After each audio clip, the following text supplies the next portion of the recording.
Olá, sejam muito bem-vindos a mais um episódio do Connect ArchiCast, o podcast produzido pelo nosso programa de relacionamento de Eliane e Decortaios. Você já sabe, pode acompanhar os episódios do Connect ArchiCast pelo Spotify, Deezer, também pode nos assistir no YouTube. E todas essas informações de quando sai episódio novo, novos conteúdos, lançamentos, você fica sempre sabendo através da plataforma connectarch.com.br, através dos perfis no Instagram, @Eliane Revestimentos e @Decortaios, e também nos nossos blogs, nos sites eliane.com e decortaios.com. Eu sou Vivian Cipriano, tenho aqui comigo Cristiane Almeida mais uma vez. Obrigada, Cris, tudo bem? Tudo bem, e você? Tudo ótimo. E hoje a gente recebe Fernando Forte. Quem é o nosso convidado de hoje? O Fernando Forte é formado em Arquitetura e Urbanismo pela FAO, é cofundador do FGMF, escritório que nasceu em 1999, com o propósito de produzir arquitetura contemporânea, sem restrições ao programa, materiais, técnicas construtivas ou escalas de trabalho. Com especialização em sistemas estruturais, no FGMF ele divide a criação dos projetos com os demais sócios e responde pela coordenação da equipe de obras e fiscalização de execução. Ele também foi professor do projeto arquitetônico na Unip e colabora regularmente com revistas e sites de arquitetura. Resumindo tudo isso, o FGMF é um dos principais escritórios de arquitetura do Brasil e só por isso a gente já teria um motivo de sobra aí, né, para querer a participação deles aqui com a gente. Mas esse time dessa conversa não poderia ser mais perfeito, porque tá totalmente ligado aí a um evento que já tá batendo a nossa porta, porque nos próximos dias a gente tem Expo Revestir e a FGMF tem tudo a ver com o que nós estamos planejando para esse momento tão importante. Fernando, bem-vindo ao Connect ArchiCast, obrigada pela tua participação aqui com a gente. Obrigado pelo convite, é um prazer. Vamos lá então. Primeiro spoiler aí, eu acho que a gente já tá bem próximo, já dá para ir largando algumas informações, será? O que Eliane, Decortaios e FGMF tem a ver nessa história toda é que esse grande escritório do Brasil está assinando os nossos estandes para Expo Revestir e nós estamos aqui com um dos criadores desse projeto super especial e é claro que a gente vai aproveitar para perguntar tudo para ele. O que já dá para falar nesse momento? Como é que vão ser esses espaços? Bom, o projeto dos estandes estão quase prontos, na verdade, já agora, porque a feira está chegando. E tem toda uma grande preocupação das marcas de garantir que isso seja feito da melhor forma possível. Então, já estão montando protótipos, esqueletos em outros lugares para chegar na hora da feira e só montar, porque é uma logística toda maluca. E a feira esse ano conta com novidades, né? Ela mudou de lugar, né? De local, e os espaços são muito maiores, né? Então, agora a gente conta aí com 1.000 metros quadrados no total de área expositiva das duas marcas. Agora, a gente sabe que tem um conceito, né? A gente que vive aqui dentro, a gente sabe, por exemplo, Eliane veio com o conceito sínteses, né? Que é de revisar os excessos, se livrar daquilo que pesa, né? Focar no essencial. Isso tudo a gente usa esse conceito para aplicar em revestimentos. Decortaios, a gente tem o conceito que chama terras, né? Que fala sobre povos, sobre diversidade, sobre falar a mesma língua. A gente tem esse lado, esse storytelling, mas como é que vocês pegam toda essa informação e transformam isso de forma prática para os espaços? Olha, foi um processo muito interessante e foi um processo pensado assim, bem separado. Uma marca, primeiro Eliane e depois Decortaios, claro que com bate-papos e tal, mas assim, não foi pensado de uma forma única. A gente pensou algumas coisas espaciais de como eles se relacionam, porque um é vizinho ao outro, e há ruas, acessos, fluxos de visitantes e coisas dessa natureza. Mas no caso da Eliane, quando a gente investiga e vê tudo que a Eliane faz, né, e compara com a ideia do síntese, né, de ser sintético, de ser objetivo e tal, é um desafio, porque a Eliane faz um pouco de tudo, né, no sentido de fachadas autolimpantes, antibacterianas, né, super high-end, alta tecnologia para fachadas de prédio celulite, por exemplo, a pisos elevados, até ladrilhos pequenininhos, até revestimento de piscina com a curvinha meio que dos anos 70, que é uma coisa que eu adoro. Então, assim, o range, né, o espectro que eles atingem é muito grande.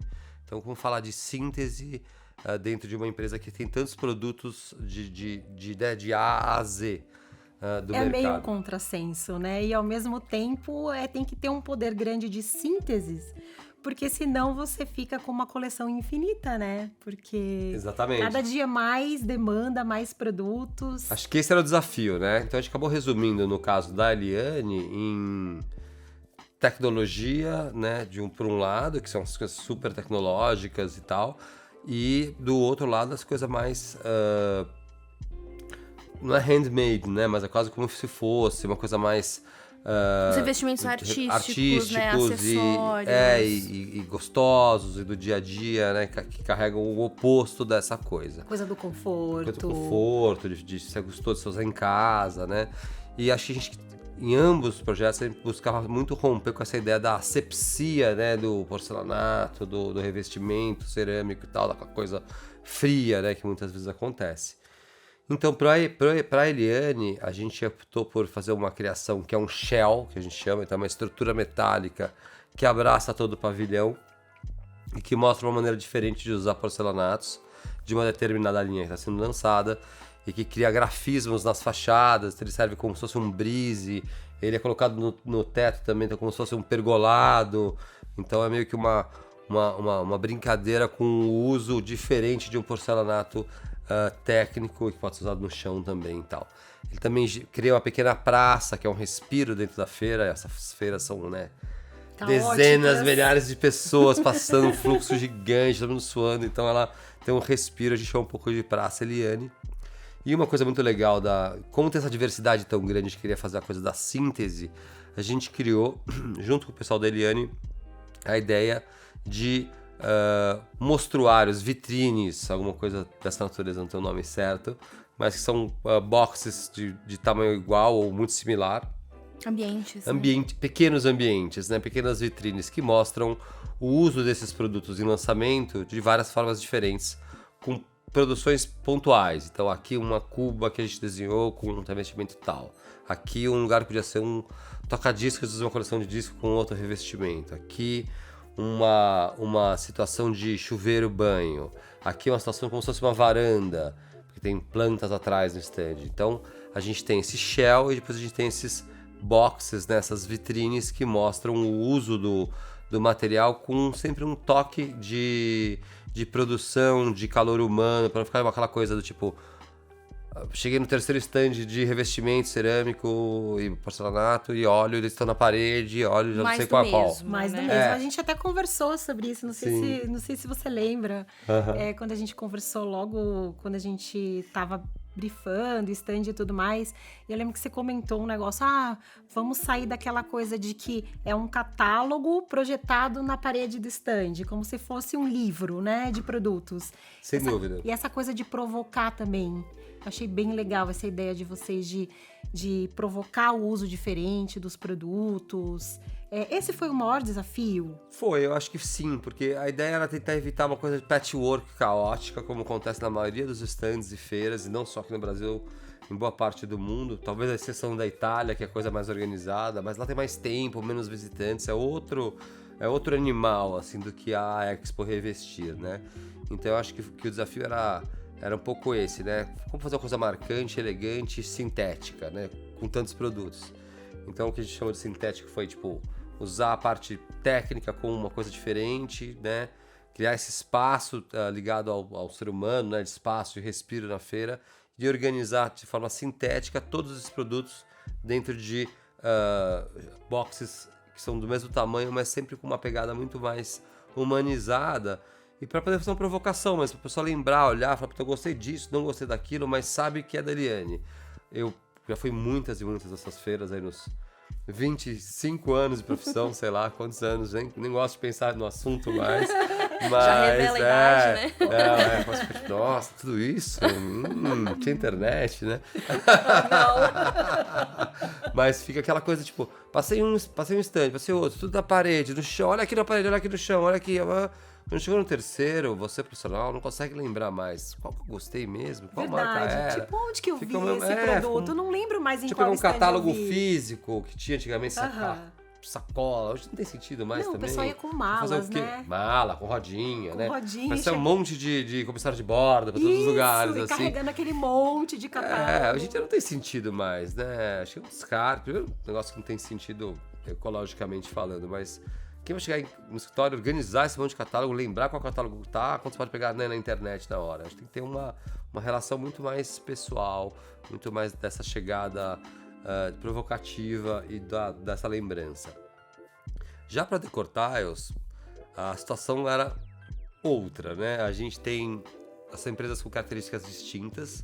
Em alguns lugares elas se aproximam, mas Decor Tiles vai muito mais para um viés de Decor Tiles, né? De azulejos decorados, dessas técnicas todas que a Eliane acumulou ao longo do tempo. Aí surgiu, né, a Decor Tiles, tem a parte de exportação, tem a parte das lojas Black.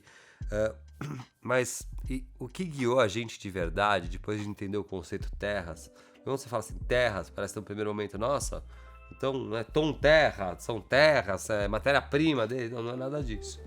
É sobre pessoas diferentes, sobre diversidade, né, sobre culturas, tribos e o que tem de relação com todos eles. Mas isso ficou na cabeça. Foi engraçado que a gente mostrou até para decortar os 2 projetos, que é muito raro a gente fazer isso no escritório. A gente estava em dúvida, teve 2 caminhos diferentes para seguir. A gente acabou seguindo pelo caminho que eu gostava mais, mas a origem disso toda foi interessante, foi assim, eu estive na sede da Eliane e fui num pequeno museu que existe, que mostra um pouco da história e tal, e aí quando eu entrei, a pessoa falou, não, puxa, as marcas têm um relacionamento afetivo com as pessoas, né, porque, pô, o azulejo estava na casa delas, ouvi, mas não bateu lá dentro nem nada, assim. E aí eu andei assim pelo museu e de repente tinha um lugar, tinha uma vitrine com algumas fotos e tal, e uma peça de azulejo. Eu olhei aquela peça de azulejo e era a peça de azulejo da minha casa, da casa dos meus avós, assim, no apartamento dos avós no Guarujá, quando eu era criança, né? Daí eu falei, nossa, esse azulejo, tipo, nossa! Eu tirei uma foto e mandei pra mim. Todo mundo tem um azulejo que tava na casa da avó. É aquela memória afetiva, né? Mas e aí eu peguei e mandei pra minha mãe, assim, e uma foto, assim, no WhatsApp, falei, mãe, lembra desse azulejo? Ela, nossa, o azulejo do Guarujá, né? Esse Guarujá não existe há 35 anos, tá? Então pensa que os anos 80, assim, sei lá, que foi vendido. E aí... Ela, nossa, mas isso fabrica ainda, né? Eu falei, não, mãe, é um museu e tal. Daí ela respondeu, nossa, veio tudo na minha cabeça, o apartamento do Guarujá, meu pai, minha mãe e tal. Não sei o que, né? Eu até mostrei pro pessoal da Eliane, né, esse bate-papo e falei, nossa, senti de fato essa conexão emocional que vocês falaram, né? Que, tipo, quando fala é uma coisa, mas quando você sente é outra. A experiência é diferente da teoria, né? Exato. Isso ficou fermentando na minha cabeça um tempo, eu acho, na minha, dos meus sócios e tal. A gente tinha feito uma versão e apareceu essa outra versão que foi para um caminho muito diferente, assim, que a gente chamou do caminho afetivo. Porque eu fiquei pensando e discutindo com eles... se pra mim, eu fiz as contas, meu avô teria 103 anos, minha avó faleceu há pouco tempo, tem 96 anos, né? Sobreviventes de guerra, do Holocausto, aquela coisa toda. Depois tem toda essa coisa, daí eu mostrei minha tia, ela também, nossa, o apartamento do Guarujá, tal. Eu falei, nossa. Então, olha que legal. E o fato de terem comprado esse azulejo, colocado naquela cozinha, fez uma conexão minha de criança, de botar a mão, de querer brincar com azulejo, que é o que eu vejo meu filho fazer na minha casa hoje em dia. Minha mãe, que tem também 73, lembrando dos avós que teriam 100 e poucos. Minha irmã lembrava também. Daí eu pensei, quantas pessoas, quantos milhares de azulejos e quantas pessoas diferentes, em quantas cidades tem essa rede de memórias ligadas. Quantas histórias, né? Quantas histórias, quantas coisas aconteceram ali com aqueles, né, azulejos de espectadores mudos.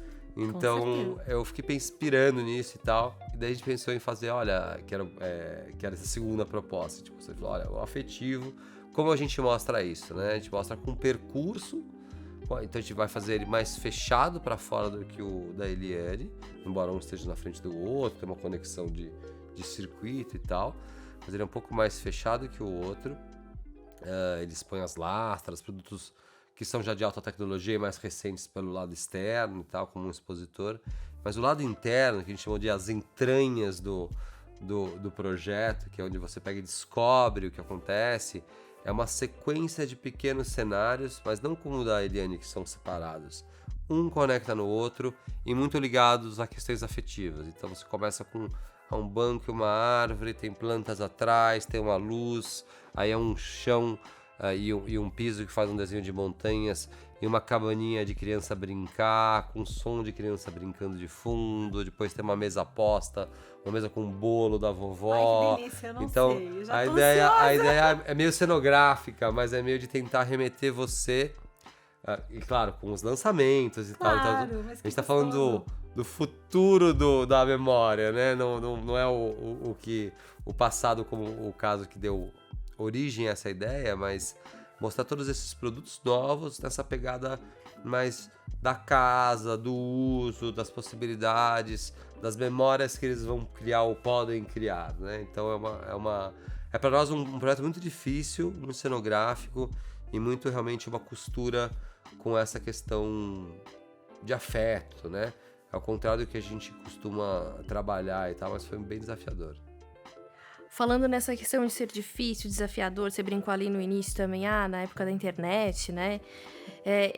Eu imagino que deva ser mais desafiador só pelo fato de ser stand, não é um prédio, não é uma casa, não é um ambiente comercial. Como é que isso se diferencia na prática do trabalho? Olha, quando convidaram a gente para fazer os projetos, né? Foi, será? A gente não manja de fazer isso, né? É um jeito diferente de pensar. Então, quando a gente pensa um prédio na Rebouças, ou uma casa, ou um museu, a gente pensa nele para durar para sempre, né? Assim, 100 anos, 200 anos, tem uma série de preocupações. O stand, por mais que a gente acabe usando conceitos bem construtivos, sobretudo no stand da Eliane, ele é feito de um jeito diferente, por isso que foi muito rico conversar com os montadores, bater papo, entender como ele pode ser feito. Porque não adianta falar, aqui a fundação tal, detalhe, né? Que fundação, que detalhe, não tem. Você vai lá, monta, 5 dias e desmonta, cara. Como é que a gente vai fazer com isso depois? É uma lógica diferente e super efêmero também, muito, por outro lado. Não tem pop-up maior do que um treco desses, né? Só que são 1.000 metros quadrados, né? De área construída. Nossa, e é um pop-up gigante, né? É um pop-up gigante e assim, de 5 dias, né? Pum. Então, é um super desafio. E acho que isso motivou a gente, né? A gênese do escritório veio um pouco no que você falou na abertura, de realmente trabalhar com todos os sistemas construtivos, materiais e escalas, né? Isso a gente vem fazendo, de fato, ao longo dessas 2 décadas aí, né? De fazer, sei lá, desenho de um banco, de uma cadeira, desenho de um prédio, um master plan privado ou público, análise de plano diretor... de tudo, né? Edifícios de grande porte, casas. Faltava um stand. A gente tinha feito um stand, na verdade, uma vez só que ele era pequenininho. O stand fez um croquis, fez e tal. Então, stands assim, de maior peso, a gente nunca tinha feito. E acho que foi muito legal ter feito, porque deu pra ver que a Eliane faz e a Decortais fazem com muito carinho, né? Como se fosse um dos grandes eventos do ano, onde tem um esforço envolvido, há profissionais super, desde preocupados com a exposição da coleção, desde que criaram o storytelling do ano, como a coleção se comporta, os valores da marca, até a preocupação de como monta uma feira, como chega isso das docas, como faz, o que assenta primeiro, o que vão deixar eu entrar e tal. E coloca a gente num cheque toda hora. Não quero fazer isso. Você não dá, Fernando, porque não era tempo de montar. Isso aqui é um delírio seu, porque olha, eu não quero fazer meia esquadrilha. Aqui não dá pra fazer meia esquadrilha porque não tem tempo. Tá? Então, é uma situação assim, de muito aprendizado. Acho que isso motivou bastante a gente. Foi uma experiência muito rica. Você falou de escalas, né? Até onde vocês já foram nos tamanhos, nos pop-ups? Esse pop-up é o maior, mas assim, a gente já fez... Não, teve um pop-up grande também que a gente fez na Rebouças, que era o stand de um prédio, tá pronto, já que chama Pod. E era tudo feito de andaimes e acendia à noite, um negócio, meio que uma instalação urbana que também acho que devia ter um pouco desse tamanho, mas era feito pra durar 10 meses, né? Não 5 dias, então era uma coisa diferente já. Mas nossos projetos são de realmente todas as escalas. A menor coisa que a gente fez, eu acho que deve ter sido algum objeto, uma pequena mesinha de lateral, mas já fizemos projetos porque depende da escala, você vai numa escala que já não é mais escala, né? Então, um plano de expansão urbana de uma cidade, então umas coisas mais abstratas, mas que regem a legislação de um lugar e para onde são os vetores de crescimento de uma cidade, por exemplo. E que transformam a vida de muitas pessoas também, né? Sem dúvida, né? Quando alguém fala, não importa muito isso, fala assim, quem fez o plano diretor, se você tá achando ruim a Rebouças ou bom, tem a ver com quem fez o plano diretor lá. Super. E tiveram arquitetos envolvidos, né? Eu lembro quando eu era jovem, os amigos falavam, mas a arquitetura serve pra quê? Eu falei, pra quê? Você vive numa casa, vive num prédio, você anda numa rua, você anda numa calçada, você tropeça na calçada. Você é coisa de arquiteto, tá? Não, mas o engenheiro não faz. O engenheiro faz um projeto que o arquiteto desenha, é um trabalho em parceria. Tem N tipos de engenheiro, assim como muitos tipos de arquitetos. Aí o cara, não, faz de qualquer jeito aqui. Daí eu falava assim, onde você vai passar as férias? Daí, eu vou pra França, eu vou pra Nova York. O que você vai ver lá? Não, cidade. Ok, o que vai ter na cidade? Tem as ruas, legal. Tem os prédios, não tem? Então, arquitetos que projetaram. Não, mas o Central Park? Foi o Olmsted que projetou o Central Park inteiro, tudo de mentira não, tudo refeito, não tinha nada natural lá, né? Não é tipo o Trianon, que ainda tem uma Mata Atlântica aqui em São Paulo. Então, vou pra França? Também é isso. Então, por que você não se preocupa com a sua cidade também, né? Olha a importância. Exceto quando você vai pra, sei lá, uma praia deserta de Fernando de Noronha, você tá vendo arquitetura, né? De alguma maneira. E mesmo que você vai para Noronha, você vai dormir numa pousada que o arquiteto fez. Porque você não vai ficar acampado lá, que nem pode, né? Mas então, é curioso ver como algumas pessoas não entendem isso. Agora acho que tem um awareness maior. Né? A arquitetura permeia tudo, na verdade. Sim, e as pessoas, né, pleno século XXI, não sabem o que o arquiteto faz, né? E é tudo mesmo, assim, sabe? Estou no carro, estou no trânsito. Pode chegar algum arquiteto lá que trabalha nessa desenho das cidades, ou que está trabalhando no CT, né? Tem a ver com isso. A calçada tem a ver com isso. Uma vez um amigo meu fotógrafo, é muito engraçado, esse fotógrafo é ótimo e tal, amigo de bar, amigo mesmo. Ele começou a você mandava fotos. Você espera de quem é, você sabe? Vários eu sabia, sua casa. Passatempo de arquiteto. Vários eu sabia, tipo, desafiando, né? Aí um dia ele mandou uma foto, acho que era Copacabana ou Ipanema, algum lugar assim, que era aquele pôr do sol do Rio clássico, né? Lindo, não sei o que, aqui em primeiro, acho que é Copacabana. Lindo, areia, as crianças jogando bola, né? O sol vindo no contraluz, né? Tipo, que foto pra colocar na tela na tela do teu laptop. E aí ele olhou e falou assim, ele mandou pra mim e falou assim, isso aqui foi Deus que fez. Eu respondi, olha, Deus fez tudo isso. Mas esse passeio em primeiro plano aqui, quem desenhou foi o Burle Marx. Aí ele falou, não pensei nisso. Eu falei, pois é, bicho. Então sempre tem a mão de alguém lá. Então eu acho que essa coisa é importante, né? Esse desenvolvimento da arquitetura nacional, ter escalas de trabalho. E não acho ruim quem gosta de fazer uma coisa só, porque daí começa a fazer com muito esmero e com muita técnica, né? Mas... Enfim, o convite da Eliane da Decortais foi muito desafiador para nós, foi muito legal. Então estamos ansiosos para ver de pé lá na feira. Todos nós, né? Ansiosa para visitar e experimentar essas sensações. Muito. Foi Super ótimo. Obrigada pela participação, pelo teu tempo, né? Disponibilizar aí no meio da tua correria um tempinho para estar com a gente, né? Falar um pouquinho desse projeto que é bem especial. E a gente só tem a agradecer, né, Cris? Com certeza. Muito obrigada. Foi uma delícia. Agradeço, vai ser muito legal. E nos vemos em breve, né? Com certeza. Muito em breve. Falaremos muito ainda. Espero que seja um sucesso. Vamos ver. Vai ser, com certeza. Vai ser um ansioso pra ver de sucesso. pé. Eu tô super ansiosa. Vai ficar bacana. Ficar lindo. Tudo isso que a gente tá falando vai ser revelado ali a partir do dia 14 de março, quando abre aí o primeiro dia da feira Expo Revestir em 2023. Então, obrigada mais uma vez, Fernando. Prazer te ter aqui com a gente. Obrigada, Cris, pela tua companhia mais uma vez.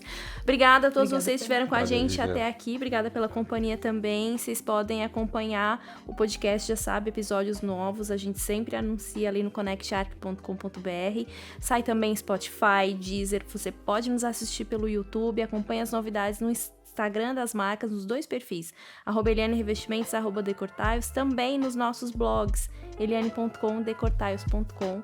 A gente se vê e até a próxima. Tchau, tchau.